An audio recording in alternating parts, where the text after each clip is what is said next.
Stories, Fables, Ghostly Tales.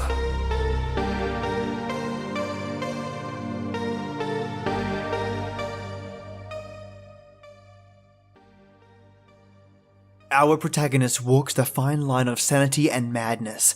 He wonders what powers control his mind, what powers could control the minds of others. He witnesses firsthand his cousin controlled by a suggestion, controlled by a mysterious power. What will happen to our protagonist, or rather, what is happening? Welcome, listeners, to the finale of our mystery tale. I have had many guesses sent to me via email, and so far some of you are close. I've also had a lot of people asking for hints, but I cannot share those. All will be revealed at the end of this episode, so I won't keep you waiting. Join me for a delicious Earl Grey, yum, and a classic tale.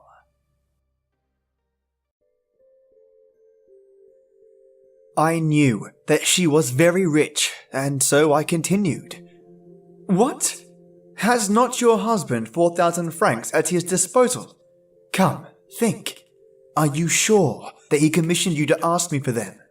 She hesitated for a few seconds, as if she were making a great effort to search her memory, and then she replied, Yes, I am quite sure of it. Has he written to you? She hesitated again and reflected, and I guessed the torture of her thoughts. She did not know.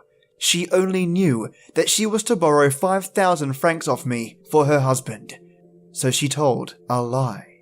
Yes, he has written to me. When, pray? You did not mention it to me yesterday. I received his letter this morning. Can you show it to me? No. It contained private matters, things too personal to ourselves. I burned it. So your husband runs into debt? She hesitated again, and then murmured, I do not know. Thereupon I said bluntly, I have not 5,000 francs at my disposal at this moment, my dear cousin. She uttered a cry, as if she were in pain, and said, Oh, I beseech you to get them for me. She got excited and clasped her hands, as if she were praying to me. I heard her voice change its tone. She wept and sobbed, harassed and dominated by the irresistible order she had received. Oh, I beg you to. If you knew what I am suffering, I want them today. I had pity on her. You shall have them by and by, I swear to you. Oh, thank you. How kind you are. I continued, Do you remember what took place at your house last night? Yes. Do you remember Dr. Parent sending you to sleep? Yes. Oh, very well then. He ordered you to come to me this morning to borrow 5,000 francs, and at this moment you are obeying that suggestion. She considered for a few moments and then replied, But as it is my husband who wants them. For a whole hour I tried to convince her, but could not succeed. And when she had gone, I went to the doctor. He was just going out and listened to me with a smile and said, Do you believe now? Yes, I cannot help it. Let us go to your cousin's. She was already resting on a couch, overcome with fatigue. The doctor felt her pulse, looked at her for some time with one hand raised towards her eyes, which she closed by degrees under the irresistible power of his magnetic influence. When she was asleep, he said, Your husband does not require the 5,000 francs any longer. You must, therefore, forget that you asked your cousin to lend them to you. And if he speaks to you about it, you will not understand him. Then he woke her up, and I took out a pocketbook and said, Here is what you asked me for this morning, my dear cousin. But she was so surprised that I did not venture to persist. Nevertheless, I tried to recall the circumstance to her, but she denied it, vigorously, and thought that I was making fun of her, and in the end, very nearly lost her temper. July 19th. Many people to whom I have told this adventure to have laughed at me. I no longer know what to think. The wise man says, perhaps. July 21st. I dined at Bougival, and then I spent the evening at Boatman's Ball. Decidedly, everything depends on place and surroundings. It would be the height of folly to believe in the supernatural on the Isle de la Grenouille, but on the top of Mont Saint-Michel or in India, we are terribly under the influence of our surroundings. I shall return home next week. July 30th. I came back to my own house yesterday. Everything is going on well. August 2nd. Nothing fresh. It is splendid weather, and I spend most of my days in watching the Sieni flow past. August 4th. Quarrels among my servants. They declare that the glasses are broken in the cupboard at night.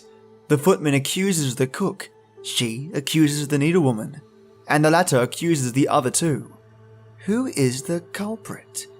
It would take a clever person to tell. August 6th. This time I am not mad. I have seen. I can doubt no longer. I have seen it. I was walking at 2 o'clock among my rose trees, in the full sunlight, in the walk bordered by autumn roses, which are beginning to fall. As I stopped to look at the Jante di Batelli, which had 3 splendid blooms, I distinctly saw the stalk of one of the roses bend close to me, as if an invisible hand had bent it, and then break, as if that hand had picked it. Then the flower raised itself, following the curve which a hand would have described in carrying it toward a mouth, and remained suspended in the transparent air, alone and motionless, a terrible red spot 3 yards from my eyes.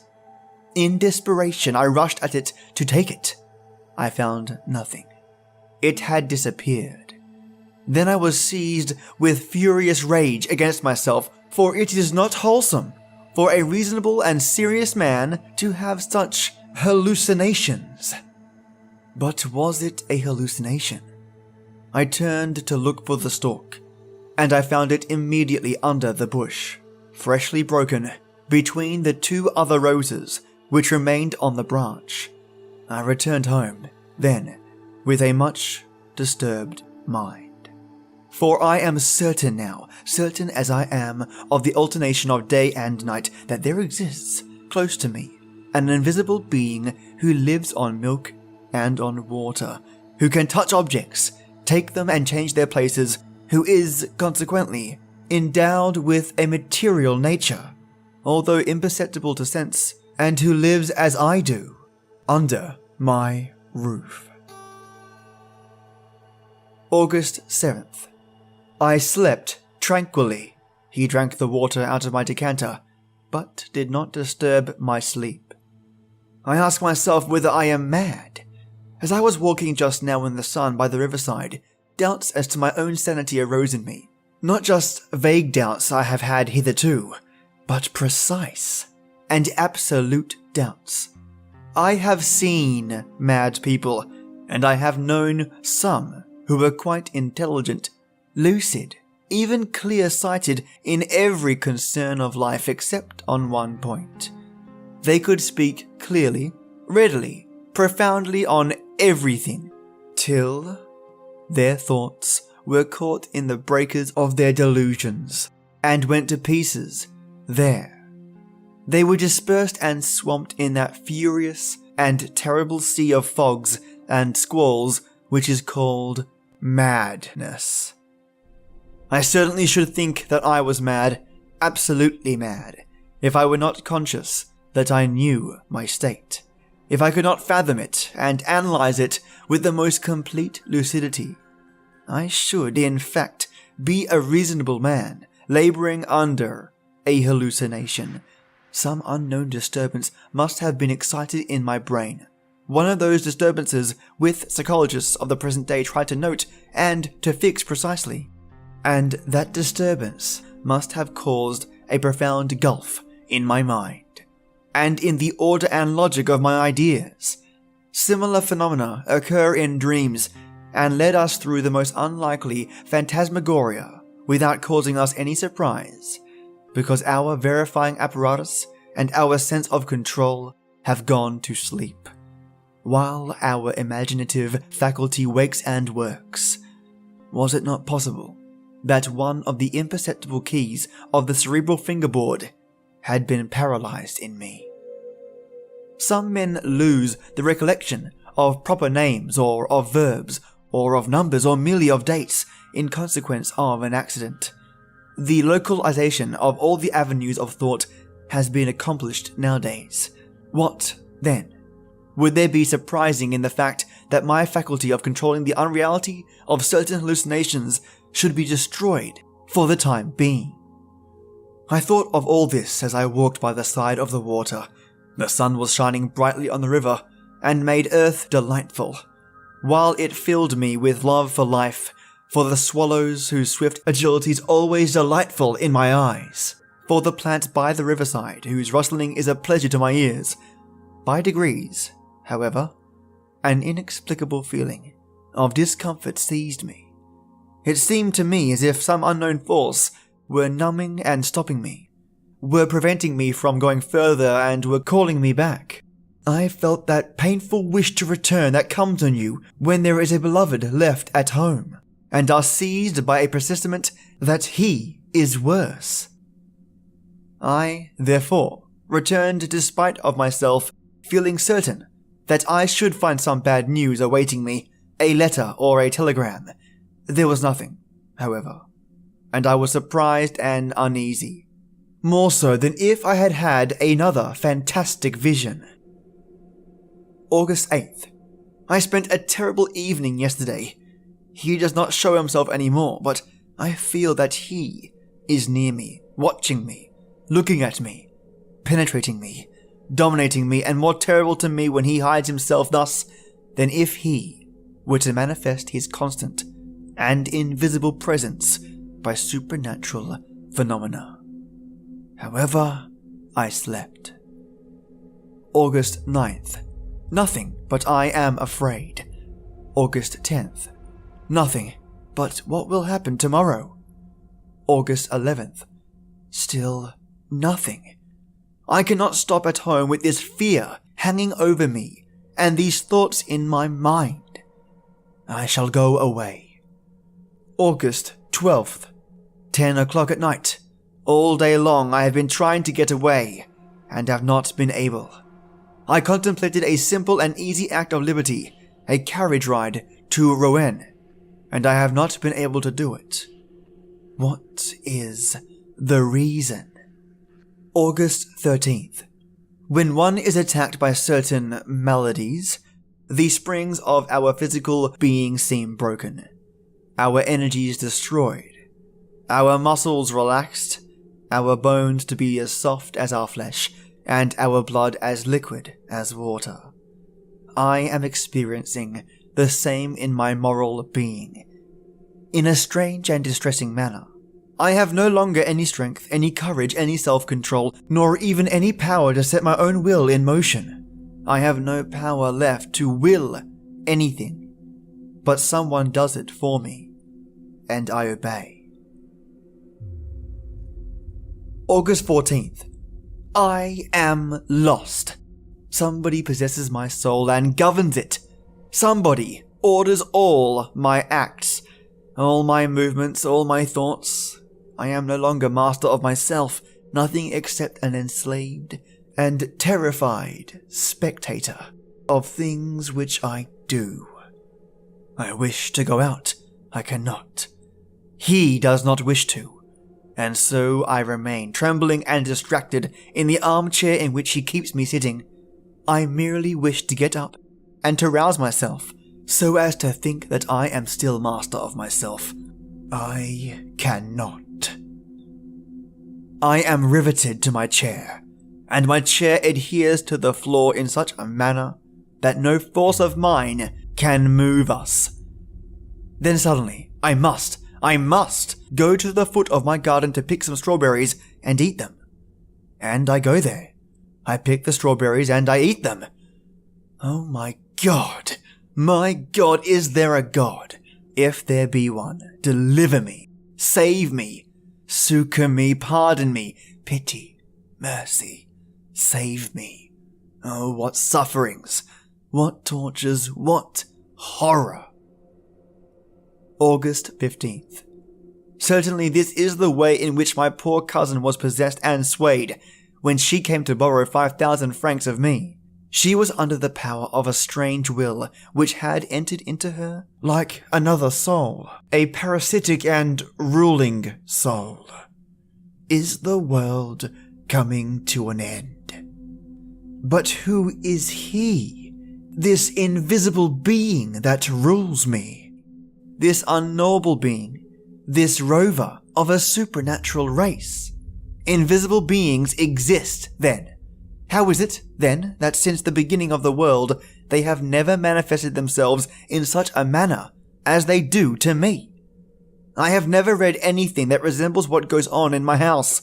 Oh, if I could only leave it! If I could only go away and flee and never return, I should be saved. But I cannot. August 16th. I managed to escape today for 2 hours, like a prisoner who finds the door of his dungeon accidentally open. I suddenly felt that I was free, and that he was far away, and so I gave orders to put the horses in as quickly as possible, and I drove to Rouen. Oh, how delightful to be able to say to my coachman, "Go to Rouen!" I made him pull up before the library, and I begged them to lend me Dr. Hermann Heresthaus's treatise on the unknown inhabitants of the ancient and modern world. Then, as I was getting into my carriage, I intended to say, "To the railway station!" But instead of this I shouted. I did not speak, but I shouted in such a loud voice that all the passers-by turned around. "Home!" And I fell back onto the cushion of my carriage, overcome by mental agony. He had found me out and regained possession of me. August 17th. Oh, what a night, what a night! And yet it seems to me that I ought to rejoice. I read until 1 o'clock in the morning. Heresthaus, Doctor of Philosophy, and Theogony wrote the history and the manifestation of all those invisible beings which hover around man, or of whom he dreams. He describes their origin, their domains, their power, but none of them resembles the one which haunts me. One might say that man, ever since he has thought, has had a foreboding and a fear of a new being, stronger than himself, his successor in this world, and that, feeling him near, and not being able to foretell the nature of the unseen one, he has, in his terror, created the whole race of hidden beings, vague phantoms born of fear. Having therefore read until 1 o'clock in the morning, I went and sat down at the open window, in order to cool my forehead and my thoughts in the calm night air. It was very pleasant and warm. How I should have enjoyed such a night formerly. There was no moon, but the stars darted out their rays in the dark heavens. Who inhabits those worlds?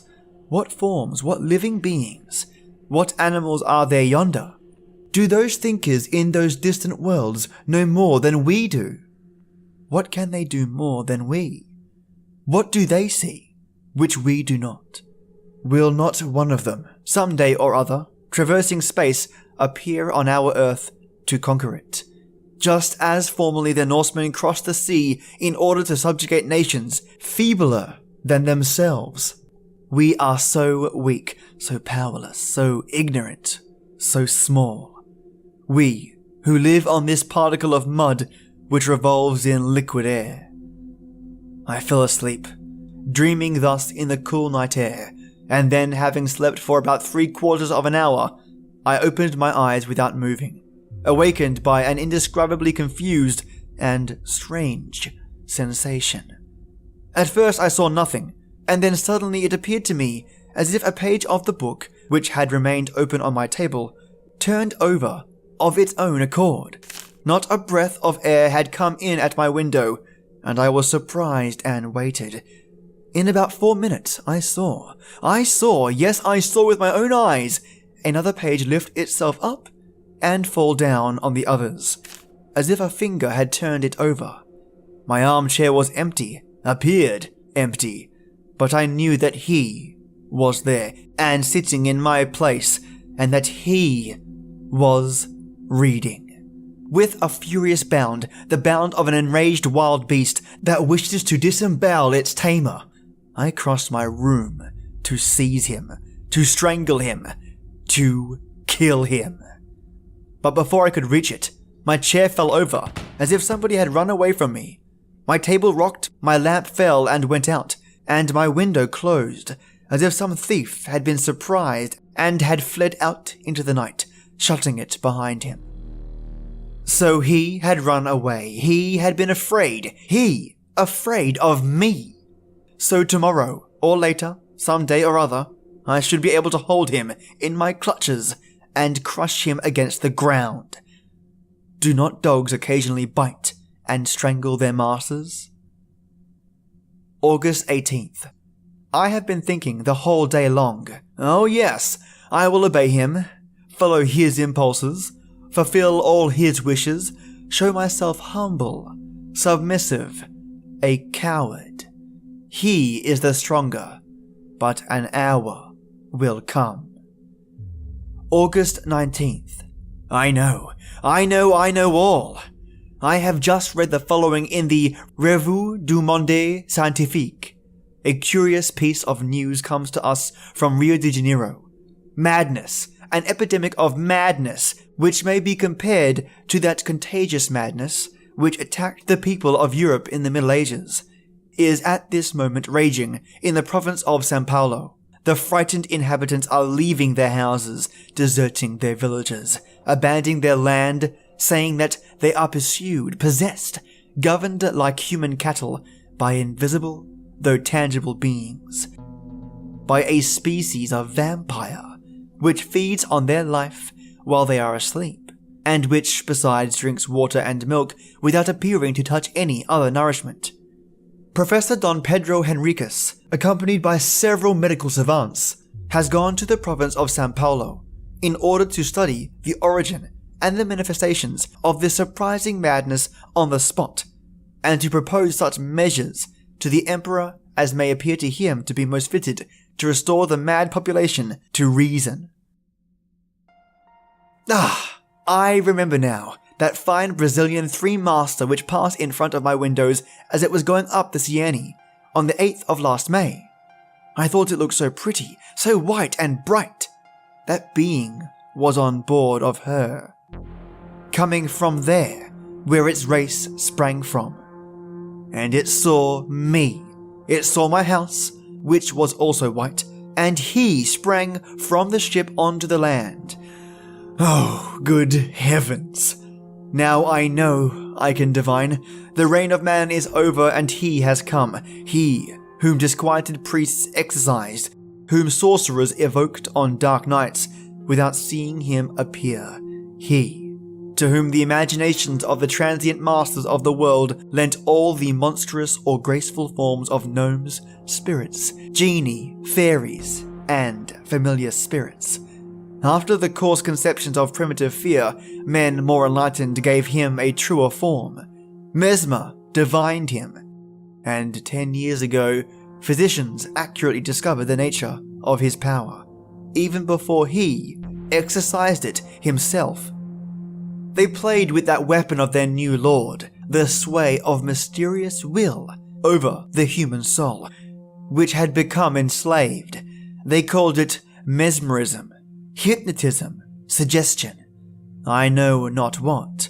I have seen them diverting themselves like rash children with this horrible power. Woe to us, woe to man. He has come. What does he call himself? I fancy that he is shouting out his name to me and I do not hear him. Yes, he is shouting it out. I am listening.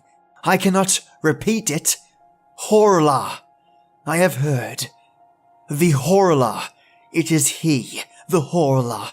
He has come. Oh, the vulture has eaten the pigeon, the wolf has eaten the lamb, the lion has devoured the sharp-horned buffalo, man has killed the lion with an arrow, with a spear, with gunpowder, but the Horla will make of man what man has made of the horse and of the ox, his cattle, his slave, and his food by the mere power of his will. Woe to us. But nevertheless, sometimes the animal rebels and kills the man who has subjugated it. I shall also like and be able to, but I must know him, touch him, see him. Learned men say that eyes of animals, as they differ from ours, do not distinguish as ours do, and my eye cannot distinguish this newcomer who is oppressing me. Why? Oh, now I remember the words of the monk at Mont Saint-Michel. Can we see the 100,000th part of what exists? Listen, there is the wind which is the strongest force in nature.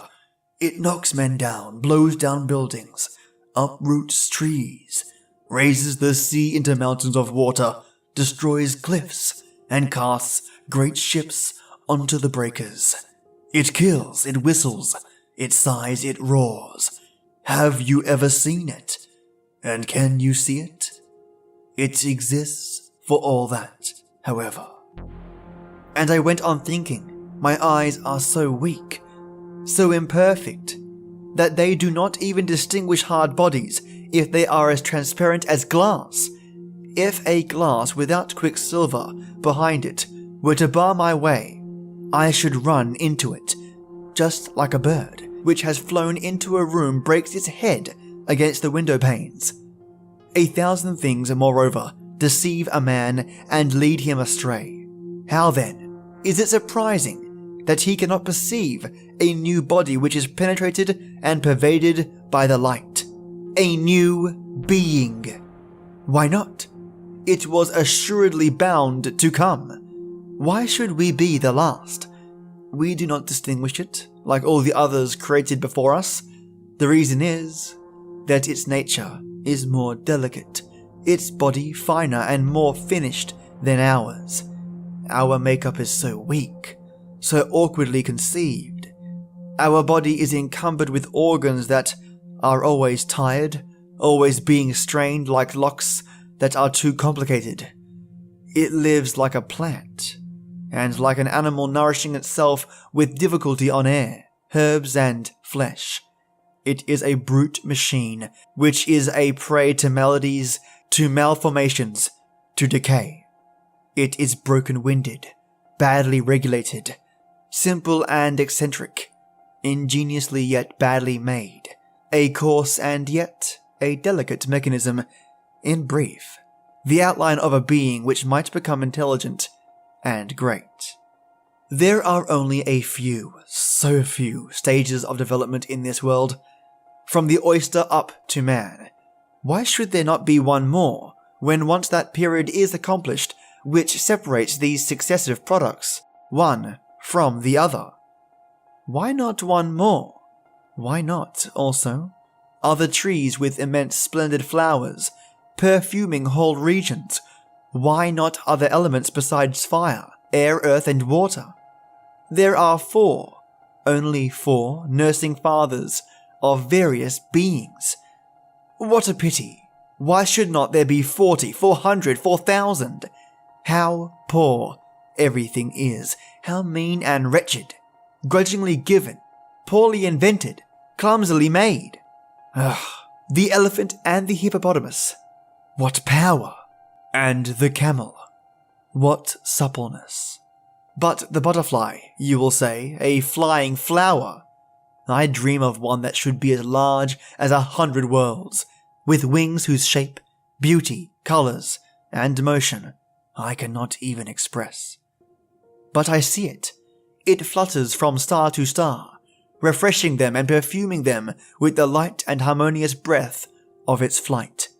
And the people up there gaze at it as it passes in ecstasy of delight. What is the matter with me? It is he, the Horla, who haunts me, and who makes me think of these foolish things. He is within me. He is becoming my soul. I shall kill him. August 20th. I shall kill him. I have seen him. Yesterday I sat down at my table and pretended to write very assiduously. I knew quite well that he would come prowling around me. Quite close to me, so close that I might be able to touch him, to seize him. And then I should have the strength of desperation. I should have my hands, my knees, my chest, my forehead, my teeth to strangle him, to crush him, to bite him, to tear him to pieces. And I watched for him with all my overexcited nerves. I had lighted my 2 lamps and the 8 wax candles on my mantelpiece, as if by this light I should discover him. My bed, my old oak bed with its columns, was opposite to me. On my right was the fireplace, on my left the door, which was carefully closed, after I had left it open for some time, in order to attract him. Behind me was a very high wardrobe with a looking glass in it, which served me to dress by every day, and in which I was in the habit of inspecting myself from head to foot every time I passed it. So I pretended to be writing in order to deceive him, for he also was watching me, and suddenly I was certain, that he was reading over my shoulder, that he was there, almost touching my ear. I got up so quickly, with my hands extended, that I almost fell. Horror! It was as bright as midday, but I did not see myself in the glass. It was empty, clear, profound, full of light. But my figure was not reflected in it, and I was opposite to it. I saw the large clear glass from top to bottom, and I looked at it with unsteady eyes. I did not dare advance. I did not venture to make a movement, feeling certain, nevertheless, that he was there, but that he would escape me again, he whose imperceptible body had absorbed my reflection. How frightened I was! And then suddenly, I began to see myself through a mist in the depths of the looking glass, in a mist, as it were, or through a veil of water. And it seemed to me as if this water were flowing slowly from left to right, and making my figure clearer every moment. It was like the end of an eclipse. Whatever hid me did not appear to possess any clearly defined outlines, but was a sort of opaque transparency, which gradually grew clearer. At last, I was able to distinguish myself completely, as I do every day when I look at myself. I had seen him, and the horror of it remained with me, and makes me shudder even now. August 21st. How could I kill him, since I could not get hold of him? Poison? But you would see me mix it with the water, and then would our poisons have any effect on his impalpable body? No doubt about the matter. Then... August 22nd. I sent for a blacksmith from Rouen, and ordered iron shutters of him, for my room, such as some private hotels in Paris have on the ground floor, for fear of thieves, and he is going to make me a similar door as well. I have made myself out a coward, but I do not care about that. September 10th. It is done. It is done. But is he dead? My mind is thoroughly upset by what I have seen. Well then, yesterday, the locksmith having put on the iron shutters and door, I left everything open until midnight, although it was getting cold. Suddenly, I felt that he was there, and joy, mad joy took possession of me. I got up softly, and I walked to the right and left for some time, so that he might not guess anything. Then I took off my boots and put on my slippers carelessly. Then I fastened the iron shutters, and going back to the door quickly, I double-locked it with a padlock, putting the key into my pocket. Suddenly, I noticed that he was moving restlessly around me, that in his turn, he was frightened and was ordering me to let him out. I nearly yielded, though I did not quite. but putting my back to the door, I half opened it, just enough to allow me to go out backward, and as I am very tall, my head touched the lintel. I was sure that he had not been able to escape, and I shut him up quite alone. Quite alone. What happiness! I had him fast. Then I ran downstairs into the drawing room, which was under my bedroom. I took the 2 lamps and poured all the oil onto the carpet, the furniture, everywhere. Then I set fire to it and made my escape, after having carefully double-locked the door. I went and hid myself at the bottom of the garden, in a clump of laurel bushes. How long it was! How long it was! Everything was dark, silent, motionless, not a breath of air and not a star, but heavy banks of clouds which one could not see, but which weighed, oh, so heavily on my soul. I looked at my house and waited. How long it was! I already began to think that the fire had gone out on its own accord, or that he had extinguished it, when one of the lower windows gave way under the violence of the flames, and a long, soft, caressing sheet of red flame mounted up the white wall and kissed it as high as the roof. The light fell onto the trees, the branches, and the leaves, and a shiver of fear pervaded them also. The birds awoke, a dog began to howl, and it seemed to me as if the day were breaking. Almost immediately, 2 other windows flew into fragments, and I saw that the whole of the lower part of my house was nothing but a terrible furnace. But a cry, a horrible, shrill, heart-rending cry, a woman's cry, sounded through the night, and 2 garret windows were opened. I had forgotten the servants. I saw the terror-struck faces and the frantic waving of their arms. Then, overwhelmed with horror, I ran off to the village, shouting, "Help! Help! Fire! Fire!" meeting some people who were already coming onto the scene. I went back with them to see.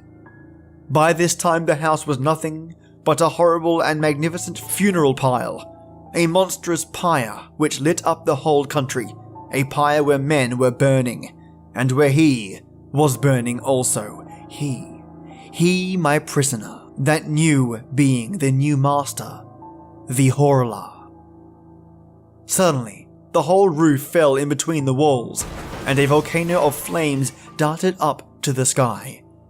Through all the windows which opened on that furnace, I saw the flames darting, and I reflected that he was there, in that kiln, dead.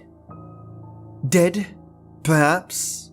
His body was not his body, which was transparent, indestructible by such means as would kill ours.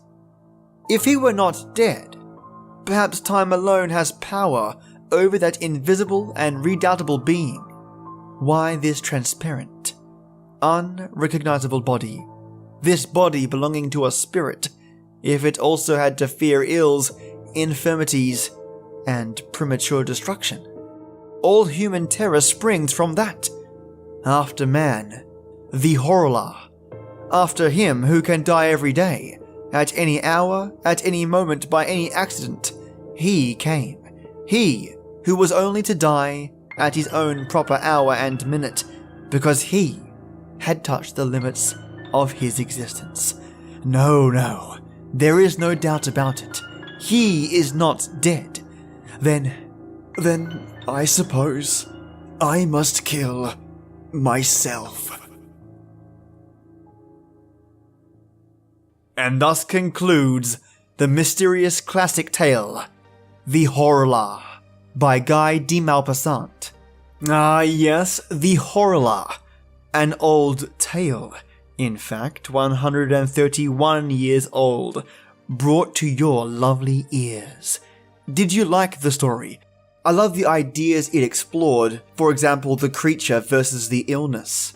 I also really liked the character of the doctor, who brought a unique edge to the story. A little feeling of the occult when he was around. The concept of power of suggestion, mesmerism or hypnotism, which back then would have been perceived very differently, so it's kind of like a little time capsule, which had me enjoying it every step of the way. What I didn't like so much perhaps could have been the pacing, but beyond that, I think it's a great story. But did you dislike it? And if so, why? What was your conclusion in the end of this tale? I'm wondering if the protagonist did indeed catch that madness, or illness, that was plaguing San Paulo, and it manifested itself as the creature and the hallucinations. Or could the horror actually exist? What do you think? I'd love to know. Do you think the horror was really there, or are the poor ravings of a mind afflicted with disease? And stick with me Friday, you awesome listeners, and I'll bring to you a creepypasta, hand-picked as always, just for your creepy-licious ears. Stay creepy, and till next time.